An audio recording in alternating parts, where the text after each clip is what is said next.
সিলেট জেলার সীমান্তবর্তী কোম্পানীগঞ্জ উপজেলায় অবস্থিত প্রকৃতি মায়ায় মোড়ানো ভোলাগঞ্জ দেশের সর্ববৃহৎ পাথর কোয়ারির অঞ্চল। ভোলাগঞ্জ সীমান্তে প্রাকৃতিক দেয়াল হয়ে দাঁড়িয়ে আছে ভারতের মেঘালয় রাজ্যের উঁচু উঁচু পাহাড়। সেই পাহাড় থেকে নেমে আসা ঝর্ণাধারা একদিকে ধলাই নদের পানির যোগানদাতা, অন্যদিকে এই পানি প্রবাহই ভোলাগঞ্জের রূপের উৎস।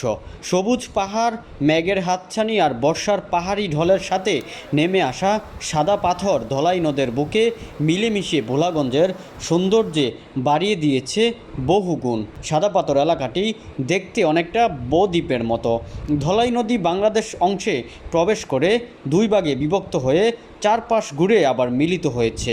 নদীর পানির সাথে ভারতের খাসিয়া জৈন্তিয়া পাহাড় থেকে প্রচুর পরিমাণে পাথর নেমে আসে।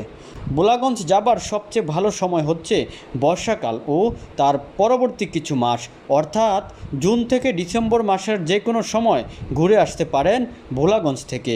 অন্য সময় গেলে পাথরময় সৌন্দর্য দেখতে পেলেও নদীতে পানি প্রবাহ তুলনামূলক কম পরিমাণে থাকে। সিলেট থেকে ভোলাগঞ্জের দূরত্ব প্রায় ৩৫ কিলোমিটার। দেশের যেখান থেকেই ভোলাগঞ্জ যেতে চান আপনাকে প্রথমে সিলেট শহরে আসতে হবে।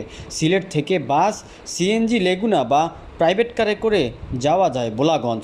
বর্তমানে ভোলাগঞ্জ যাওয়ার রাস্তার অবস্থা অনেকটা ভালো।